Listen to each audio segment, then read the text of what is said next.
देना हो या यमुनोत्री का धाम है, लगा दी लिंक में। देना हो या कोई का गणेशाए, देना हो या मोई का नारायणाए। नमस्कार दगड़ियों, महिलाओं से जुड़े हुए कोई भी व्रत और त्योहार हो और उसमें आभूषण ना हो, ऐसा तो हो ही नहीं सकता। और खास करके अब नजदीक है करवा चौथ का त्योहार, करवा चौथ का व्रत, और उसमें अगर हमारे उत्तराखंडी ज्वेलरी, पहाड़ी ज्वेलरी हो तो मजा आ जाए। जी हाँ, एक ऐसी ही खास पहल की है हसूली ने। हसूली ब्रांड के तहत हमारी उत्तराखंडी महिलाओं का समूह पारंपरिक आभूषण तैयार कर रहा है, और वो भी ऐसे जो विलुप्त होते जा रहे हैं पहाड़ों में, ऐसी ज्वेलरी को ये लोग पुनर्जीवित कर रहे हैं। तो आइए आज हम मिलते हैं, उत्तराखंड की नौनी यहाँ पे आज पहुंची है, मिलते हैं हम इस ब्रांड को, हसूली ब्रांड को चलाने वाली, इसको शुरू करने वाली, इसकी जो ओनर है गौरी जी से। तो गौरी बलोदी, बहुत बहुत स्वागत है आपका उत्तराखंड की नौनी प्लेटफॉर्म पे। जी धन्यवाद। सबसे पहले तो यही सवाल है कि पारंपरिक आभूषण की आपने जो ये पहल की है, इतनी सुंदर सी पहल, जो कि वाकई में और इतनी महिलाओं को जोड़ा है, रोजगार भी दिया है, काम भी कर रही हैं, बना भी रही हैं और पहन के भी बहुत खूबसूरत लग रही हैं। कैसे आपको ये आइडिया आया? ये आइडिया की शुरुआत 1.5-2 साल पहले हुई थी, और तब 1.5-2 साल पहले हुई थी तब ऐसा लगता था कि सभी महिलाओं को कुछ ना कुछ करना चाहिए। और मुझे कभी किसी ने कहा था कि अपनी पति की कमाई खाती है, तो ये स्टेटमेंट जो था मुझे बहुत बुरा लगा था, और मुझे ऐसा लगा था कि उसके बाद मुझे कुछ करना है। अगर मैंने नहीं किया तो मैं जिंदगी भर ये नहीं सुन पाऊंगी कि मैं किसी और की कमाई खाती हूँ। क्योंकि मैथ में क्या होता है, मैथ में जब मैं अपनी मम्मी का काम करती थी, और फिर जब मेरी शादी हुई थी तभी भी मैं करती थी, लेकिन लोग यही बोलते थे कि अरे आप अपनी बेटी से काम कराते हो। तो मतलब ऐसा पराया सा लगता था, कि ऐसा लगता नहीं था कि खुद का ही काम कर रहे हैं, कभी ऐसा लगा ही नहीं, क्योंकि मैथ एक टाइम के बाद पराया हो ही जाता है। और ससुराल वालों ने भी ये बोला कि पति कमाता है, तो मुझे लगा कि नहीं, मुझे खुद के लिए भी कुछ करना है। और मेरे पति ने इसमें मेरा बहुत सहयोग किया। उन्होंने मेरे को प्रेरणा दी, हौसला दिया कि नहीं तुम, जबकि मेरा बच्चा बहुत छोटा था, तो उन्होंने बोला कि नहीं, तुमको करना है, तुम करना, और तुम्हें जिसमें रुचि हो सबसे ज्यादा उसमें करना। तो एक महिला हूं मैं, तो सबसे ज्यादा रुचि तो मेरी आभूषणों में ही थी, और पहाड़ी आभूषणों में। क्योंकि जब मैं डिजाइन ढूंढती थी कि मुझे ऐसा बनवाना है, या जैसा मेरी नानी दादी पहनते थे वैसा बनवाना, तो ऐसा मिलता नहीं था बाजारों में। तो मेरा ये था कि जो कहीं ना मिलता हो वो मेरे पास मिलता हो। और मैं ये नहीं कि सिर्फ कहीं से बना के बेचना, मैं चाहती थी मेरे साथ जो महिलाएं काम करें वो सीखे भी उस चीज को। क्योंकि बोलते हैं ना, स्किल इंडिया तभी तो बनेगा जब हम खुद, हमारे अंदर के स्किल होंगे। किसी और से लेके बेचना बहुत आसान है, लेकिन खुद बना के बेचने में उसमें आप अपने इमोशंस जोड़ सकते हो, आप समझ सकते हो कि सामने वाला क्या चाह रहा है, और उसी चीज वैसा ही आप बना सकते हो। तो हम लोगों का ये नहीं है कि हम लोग थोक में बनाते हो। हमारे पास जैसा कस्टमर आता है, जो चीज वो चाहता है, हम कोशिश करते हैं हम उसे वो ही बना पाए। क्योंकि आभूषणों के पीछे महिलाओं का बहुत इमोशंस जुड़े होते हैं। कोई आती कहती है कि ये मेरी दादी पहना करती थी, और मेरी बहुत इच्छा है कि मैं अपनी बेटी को शादी पे वही दूं। तो एक जिम्मेदारी आ गई हमारे पर कि हम एक लीगेसी फॉरवर्ड करेंगे, कि जो अपनी बेटी को दे रहे हो, शायद बेटी आगे अपनी बेटी को दे। तो हमें उसमें अच्छे से बनाना है, और अच्छे से बनाने के लिए पहले जो हमारे साथ महिलाएं जुड़ी हैं वो अच्छे से ट्रेंड हो, उन्हें अच्छे से बनाना आता हो। तो ऐसे ही करके हमने महिलाओं का समूह बनाया, सबको ट्रेनिंग दी, सिखाया कैसे कैसे बनता है। हमने अपनी ज्वेलरी हॉलमार्क करवाई, और जैसा लोगों ने बोला कि हमारे लिए ऐसी ऐसी बनाई जाए, हमने वैसी ही बनाई। जी जी। अच्छा, जैसा कि हमने यहाँ पे चंद्रहार पहना है, पोंची पहनी है। अच्छा, कितना मुश्किल होता है पहाड़ों में ऐसे बुजुर्गों को ढूंढना जो पहाड़ की पुरानी ज्वेलरी जो आप बना रहे हैं। पहले तो बता दीजिए क्या क्या बना रहे हैं, और कैसे उसकी चीजें, उसके डिजाइन आप निकालते हैं। हम लोग पारंपरिक आभूषण जैसे गुलोबंद, पौंजी, हसूली, बुलाक, तुंगल, चंद्रहार, धागुले, सब कुछ बनाते हैं। और ये डिजाइन ढूंढने में हमें कोई दिक्कत नहीं होती, क्योंकि हम अपने बुजुर्गों की सुनते हैं। बुजुर्ग हमें बताते हैं, अपनी अपनी कहानियां बताते हैं कि जब पहनते थे तो कौन सी नथों में मोर होता था, कौन सी नथों में लाल दाना होता था। हर डिस्ट्रिक्ट की अलग अपनी ज्वेलरी होती है, और हर ज्वेलरी से आप पहचान सकते हो कि कौन, जैसे शादियों में होती है, हर डिस्ट्रिक्ट की अलग नथ होती है, तो आप पहचान सकते हो कौन किस डिस्ट्रिक्ट का है। और बहुत सारी कहानियां जुड़ी होती हैं लोगों की ज्वेलरी से। तो और आप महिलाओं की ज्वेलरी से अक्सर उनका नेचर भी बता सकते हैं। तो हम लोग बुजुर्गों की कहानियां सुनते हैं, वो बताते हैं हमें कि शादी में पहना जाता था, फिर शादी के बाद ये पहना जाता था, बच्चे होते थे बच्चों को ये पहनाया जाता था।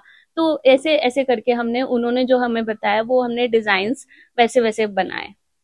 काफी मुश्किल लगता है रिसर्च करना, बुजुर्गों को ढूंढना, ये सब विलुप्त होती ज्वेलरी को पुनर्जीवित करना। नहीं, मुझे ऐसा लगता है कि बुजुर्गों के पास बहुत कुछ है बताने के लिए, हम ही नहीं सुनते हैं, हम गूगल करते हैं, लेकिन गूगल के पास भी वो कहानियां, वो एक्सपीरियंस नहीं है जो हमारे बुजुर्गों के पास है। और उनकी मेहनत, उनकी कठिनाइयां और सब कुछ मिलाकर जो कहानियां आती है ना, वो अगर हम उनकी कहानियां ही सुन लेंगे ना, हमें कुछ सीखने की जरूरत नहीं, क्योंकि उसी में जिंदगी की सबसे बड़ी सीख छुपी है। जैसे कि आप लोग हर उम्र के लिए या हमारे पहाड़ के लिए देखा जाए, पहाड़ के लिए कहा जाए तो हर उम्र में बच्चा अलग अलग ज्वेलरी पहनता है, और जगह भी ये चीजें हैं, लेकिन हमारा कल्चर इस मामले में काफी आगे है। तो किस एज के लिए क्या कुछ आप बनाते हैं? जैसे बच्चों के लिए हम लोग बनाते हैं धागुली और हंसुली। और जब लड़कियां होती हैं तो हम उनके लिए ऐसी पायल बनाते हैं जो ठोस होती है और काले धागे की होती है। और फिर महिलाओं के लिए हम बनाते हैं तिमणिया, या पांच मुखी वाले मंगलसूत्र, कान की बाले। और आदमियों के लिए बनाते हैं हम लोग धागुले, जो कि हाथों में पहनते हैं। और काफी सारी चीजें होती हैं, जैसे बुजुर्ग होती हैं महिलाएं, वो भी हसूली पहनती हैं। बिल्कुल, मैं खुद ही देखूं तो कुछ टाइम पहले मेरी मम्मी ने निकाला था बड़े भाई का हसूली, वो और पूरा वो अब ब्लैक हो गया था, लेकिन हाँ पहले बच्चों को पहनाया जाता था, जो अब गायब होता जा रहा है। अच्छा है कि अब बच्चे उसे पहन सकेंगे। अच्छा, इसको ब्रांड और मार्केटिंग देने का काम भी आपकी महिलाएं कर रही है, क्या कुछ करते हैं आप उसके लिए? काफी अच्छा रिस्पॉन्स भी आपको क्योंकि आ रहा है। हाँ जी, अभी कुछ कुछ समय ही हुआ है, हमें 3-4 महीने हुए हैं, और बहुत अच्छा रिस्पॉन्स है लोगों का। लोग बहुत पसंद कर रहे हैं कि हम लोग कस्टमाइज लेवल पर जैसा वो चाह रहे हैं वैसी उनको ज्वेलरी बना के दे रहे हैं, वो भी कम समय में, और अच्छी हॉलमार्क ज्वेलरी हम उनको दे रहे हैं। तो लोग बहुत प्रभावित है। और इसमें सोशल मीडिया का बहुत बड़ा योगदान है, क्योंकि सोशल मीडिया से हम लोगों तक पहुंच पा रहे हैं और लोग हम तक पहुंच पा रहे हैं। और जो बीच, ऐसा कुछ भी नहीं है कि इसमें कोई बीच का आदमी आता है, क्योंकि हम पहाड़ों में एक बहुत बड़ी दिक्कत है कि बिचौले बहुत हैं। जो बीच का मार्जिन लेके लोग हम तक नहीं आ पाते, जो बना रहा है उस तक नहीं आ पाते। लेकिन सोशल मीडिया के माध्यम से लोग डायरेक्ट हम तक पहुंच पाते हैं, और इससे हमारा नाम भी होता है। बहुत ही बढ़िया। अच्छा अच्छा, इसके रेट पे जाएं हम तो क्या बनाने में महंगी पड़ती है ये? चांदी सोने से तो सस्ती पड़ती है। और चांदी का ऐसा है कि अगर आप ये एक तरीके का इन्वेस्टमेंट भी है, आर्टिफिशियल से लाख गुना अच्छा। और ये ऐसी चीज है कि आगे आप अपने बच्चों को, फिर वो अपने बच्चों को दे सकते हैं। तो थोड़ा सा आर्टिफिशियल के हिसाब से कॉस्टली होता है, काफी कॉस्टली होता है, मेकिंग भी होती है इसमें। लेकिन ये होता है, ये चीज आपके लिए इन्वेस्टमेंट रहेगी। हम खुद बनाते हैं तो हमें लगता है कि अरे हम बना रहे हैं, कोई खरीदे ना, नहीं, ऐसा नहीं होता। अगर नहीं भी खरीदेंगे तो हमारी भी वो एक इन्वेस्टमेंट है। अच्छा, छोटी से छोटी ज्वेलरी का क्या रेट होगा जो आप बना रहे होंगे अभी चांदी की, और बड़ी से बड़ी? हमारी छोटी से छोटी 600 रुपये से स्टार्ट हो जाती है। और गुलोबंद के रेट हमारे यहाँ 4000 रुपये से स्टार्ट हो जाते हैं चांदी के, जिसमें आपको हॉलमार्क मिलेगा, ऑथेंटिकेशन सर्टिफिकेट मिलेगा। और इसके बाद जैसे जैसे डिजाइन होगा, जितना ज्यादा वेट होगा, उसके हिसाब से रेट बदलते हैं। लेकिन आपको डिजाइन ऐसे मिलेंगे जो कभी पुराने लोग पहनते थे, पौराणिक, और उसी तरीके से हम लोग बनाते हैं। हम लोग कम यूज करते हैं कास्टिंग का, ज्यादातर हैंडमेड ही बनाते हैं, जिससे कि उसकी वैल्यू और बढ़ जाती है और वो और निखर के आती है ज्वेलरी। बहुत ही बढ़िया। तो आगे चलते हैं, महिलाओं के समूह से बात करते हैं। यहाँ पे बैठी हैं महिलाएं, इनसे कैसा लगता है आपको जुड़ के? यहाँ जुड़ी हैं आप, कैसा महसूस होता है? अच्छा लगता है। क्या क्या बनाती हैं आप यहाँ पे? हंसुली बनाते, धागुले बनाते, नथ, गुलवंद, सभी चीजें बनाते हैं यहाँ पे। अभी आपने जो पहना है, क्या क्या पहना है? मैंने ये धागुले पहने हैं, ये धागुले च, ये चनर हार च, ये मटर माला च, चांदी, ये गुलवंद च। हाँ। क्या कुछ कहेंगे आप हसूली के बारे में? कैसा लगता है आपको काम करने में, महिलाओं के साथ आने में यहाँ पे? बहुत अच्छा लगा उनमें यमोए गिनी, और महिलाएं बहुत अच्छे काम करने यमु ना। जो हांसुली धागुली जो ये चनर हार जो यूचा हमारे यको ना, ये पुराना संस्कृति है हमारी, इस ये पहनना बहुत जरूरी है। पहले जमाने में जो हमारे बुजुर्ग बुनची ना, ये पहन के काफी बीमारियां दूर हुई, चांदी ज्वेलरी पहन के ना। लेकिन आज कोई नहीं पहनना ये। आजकल लोग जो शादी पार्टी में जाना तो बिल्कुल इमना वो पहनना कि जे हम कभी यूज भी नहीं करे हम ना। लेकिन ये चीज सब भूली, लेकिन हम बहुत अच्छा लगना अब दोबारा से ये चीज हम दोबारा निर्मित करे, दोबारा से जुड़ी हम ये चीज पे। लेकिन हमारे बुजुर्ग लोग जब धागुला, हांसुली, चनरहार, मांग टिका सब चांदी का पहनन चाहिए, पहले सोना का पहले ना सब वही चीज, तो वही पहनन चाहिए तो बहुत अच्छा भी लागन थी। लेकिन वो लोग काफी ताकतवर भी रहची, स्ट्रॉन्ग भी रहची, कोई बीमारियां नहीं हुई उन। आज हम तो कुछ नहीं पहनाना, सब बहरो पहनाना, तो वो लेके हम काफी बीमारियां, काफी तकलीफ, दुख तकलीफ, काफी परेशानियां हुई। बिल्कुल, बहुत अच्छी बात इन्होंने बताई कि हमारी जो ज्वेलरी है उसमें कहीं ना कहीं जीवन को स्वस्थ रखने का राज भी छुपा हुआ है। बहुत ही बढ़िया। अब आगे बढ़ते हैं हम पूजा तोमर जी से, जो कि यहाँ पे पहाड़ी रसोई चलाती हैं और बचपन से ही इनकी जो बेटी गौरी है इनके साथ काम करती थी, काफी कुछ इनके संघर्षों में साथ दिया। तो अभी आपको कैसा लग रहा है? अब तो पहाड़ी रसोई तो आपकी चली रही है, साथ साथ गौरी ने ज्वेलरी शुरू कर दी है, वो भी पहाड़ी पारंपरिक। कहीं ना कहीं हम तो कहीं ना कहीं क्या पूरी तरह कहेंगे कि आप ही की संस्कार है, आप ही की सीख है। नमस्कार। बहुत अच्छा लगता है जब बच्चे आगे बढ़ते हैं, और अब बेटी कर रही है, मैं अपनी पहाड़ी रसोई चला रही हूँ और मेरी बेटी जो है पहाड़ी ज्वेलरी पहना रही है लोगों को। तो मुझे बहुत अच्छा लग रहा है कि हम अपनी पहाड़ी चीज़ को, परंपरा को आगे बढ़ा रहे हैं, और हमारे साथ बहुत सारी महिलाएं जुड़ रही हैं और लोग जुड़ रहे हैं। तो हमें बहुत अच्छा लग रहा है कि हम अपनी ही चीज़ पर काम कर रहे हैं। सबसे बड़ी बात जो है कि हम पहाड़ी हैं और अपनी पहाड़ी चीज़ को आगे बढ़ा रहे हैं, तो ये अच्छा लग रहा है। और महिलाओं को काम मिल रहा है। आगे आने वाले टाइम में जैसे महिलाएं बाहर नहीं निकलना चाहती, या कुछ महिला पढ़ी लिखी तो बहुत है लेकिन कुछ करना नहीं चाह रही है, तो ये इस तरह का काम है कि महिलाएं घर बैठ करके भी कर सक रही हैं। इसमें डाई हो रही है, डाई से ही बन रहे हैं, फिर इनमें घुंघरू लग रहे हैं इस तरह से। तो ये चीजें ऐसी हैं कि काम महिलाएं कर रही हैं, इसमें जुड़ करके ये सब काम महिलाएं कर रही हैं। पट्टा है, पट्टा जोड़ने का काम है, तो ये पट्टा भी बना रही है, सिलाई से बन सकता है और ये इस पे जोड़ा जा रहा है। तो सारा काम महिलाएं करेंगी तो और अच्छा लगेगा। महिलाएं आगे बढ़ रही हैं, मेरी बेटी कर रही है, तो मुझे ये लग रहा है एक बेटी बढ़ रही है, एक बेटी के साथ साथ और बेटियां भी आगे बढ़े। तो ये सबसे बड़ी अच्छी बात है कि जो मैं चाहती थी कि बेटियां आगे बढ़े, बेटियां अपना रोजगार करें, मेरी नहीं सभी बेटियां इस तरह से काम करें तो बहुत अच्छा लगेगा। बेटियां आगे बढ़े, बहुत बढ़िया, और वो भी अपनी संस्कृति के साथ आगे बढ़ रही हैं। अच्छा, एक तरफ आपकी पहाड़ी रसोई, आज हम देखें तो आज भी आपका स्टॉल लगा हुआ है, और उसके बाद आप यहाँ पे भी हैं, तो ये मैनेज कर पाना, बेटी के बिजनेस को भी टाइम देना, अपने बिजनेस को भी टाइम देना, बहुत जिम्मेदारियां बढ़ गई है।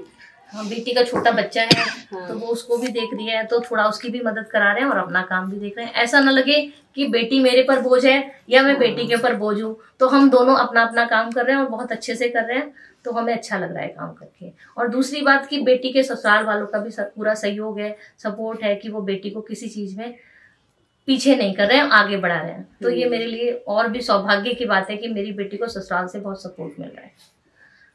बहुत अच्छी सोच है, ना बेटी इन पे बोझ बने ना ये बेटी पे बोझ बने। बेटी ने भी इनका काम थोड़ा साइड करके अपना काम शुरू कर दिया और ये भी उसे अभी बढ़ा रही है आगे, तो दोनों चीजें संभाल रही हैं। अच्छा, आपको कैसा लगता है यहाँ पे काम करके? अच्छा लगता है। अच्छा, क्या क्या करते हो आप यहाँ पे, थोड़ा बहुत बता दीजिए।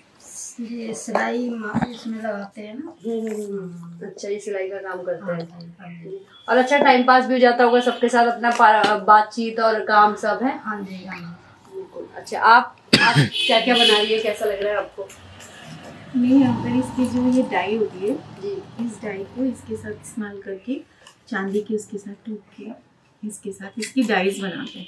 अच्छा, ये देखिए इस तरह से ये अच्छा अच्छा अच्छा, इसके डिजाइन हो जाते हैं इससे ना, और काफी अच्छा लग रहा है। महिलाएं होती हैं बैठ के काम करती हैं तो अच्छा लगता है सबके साथ। तो साथ में अपनी परंपरा को लेके भी कुछ चर्चा बातचीत हो जाती है जब बैठते हैं तो? जब साथ बैठे होते हैं तो ये तो हम लोग यूपी साइड से हमने इतना नहीं देखा था, पर यहाँ आके सब देख के बहुत अच्छा लग रहा है। और जब खुद बनाते हैं उस परंपरागत चीजों को हम लोग देखते हैं तो देख के बहुत अच्छा लगता है, और जब पहने होते हैं और हाथ से बनाने लग जाओ तो बात ही क्या है, बहुत अच्छा लगता है। देखिए, इनका मकसद भी कहीं ना कहीं पूरा हो रहा है क्या, कि ये चाहती है कि हर महिला जो है, गौरी जी हमारी परंपरा से जुड़े उत्तराखंडी, वो यूपी से है, लेकिन ना सिर्फ पहाड़ी ज्वेलरी पहनती है बल्कि वो पहाड़ी ज्वेलरी बना भी रही है और उसको बढ़ावा भी दे रही है। अच्छा, आप तो टीरी से शायद? उत्तरकाशी। अच्छा, उत्तरकाशी से। अच्छा, आप कब से इस काम से जुड़ी है, कैसा लगता है, क्या क्या करती हैं? वैसे तो हम अपना भी काम करते हैं, हम लोग भी महिला स्वयं सहायता समूह बनाते हैं, पर गौरी ये काम करती है तो 3-4 महीने से गौरी ये काम कर रही है, तो हम भी जुड़े हुए कि चलो हम भी कुछ सीख लें। जो हमारा कल्चर है, हमारा जो ज्वेलरी पुराने जमाने में जो हम लोग पहनते थे, आज नहीं पहनते हम लोग। हमारे उत्तरकाशी में या टिहरी में नथ या तिमानिया है, तो बहुत लोग हो गए कि शहर में आ गए तो इतनी भारी भारी चीज नहीं पहनते वो लोग ना, तो वो चीज उन्होंने वहीं छोड़ दी। मतलब अपने आप तो शहर में आ गए, वो चीज गांव में छोड़ दी। पर ऐसा नहीं होना चाहिए। जैसे हमारे तीज त्योहार आते हैं, इन चीजों को भी पहनना चाहिए। अगर हम ये चीज नहीं पहने तो हम लगेंगे कहाँ के हम गढ़वाली हैं, है ना। इसीलिए हम लोगों ने ये पहल करी मिलके कि हम भी जो कुछ गौरी बना रही है, हम भी थोड़ा सीखें, हम भी बनाएं, अपने कल्चर को आगे बढ़ाएं। इसलिए हम भी जुड़े हुए हैं इस काम से। तो बहुत ही अच्छी पहल है हसूली के द्वारा, हसूली की महिलाओं के द्वारा, कि हसूली ब्रांड उत्तराखंड में इस तरह से शुरू हो गई है। अपना काम भी बहुत अच्छे से कर रहे हैं और ये बहुत आगे जाए। और इस करवा चौथ जो इन्होंने एक मुहिम छेड़ी है कि सभी महिलाएं जो है वो अपनी पारंपरिक ज्वेलरी को पहने, तो हम तो कहेंगे सिर्फ करवा चौथ ही नहीं बल्कि हमारे जितने भी, वही इनका भी मानना है, जितने भी तीज त्योहार है हमारे, जो कुछ भी यहाँ पे मनाए जाते हैं, चाहे वो गढ़वाली है, कुमाऊनी है, जौनसारी है, या फिर बाहर से आने वाले जितने भी लोग यहाँ बसे हुए हैं वो भी उत्तराखंडी है, वो लोग बनाते हैं। सभी तीज त्योहार में ये पारंपरिक ज्वेलरी पहनी जाए और हसूली जो है वो एक उत्तराखंडी ब्रांड के साथ साथ ही देश विदेश में अपना नाम रोशन करे। तो उत्तराखंड की नौनी से जुड़ने के लिए आप सभी का बहुत बहुत धन्यवाद, और आप सबकी मुहिम बहुत आगे तक जाए, ये हम भी बहुत प्रार्थना करते हैं ईश्वर से। धन्यवाद।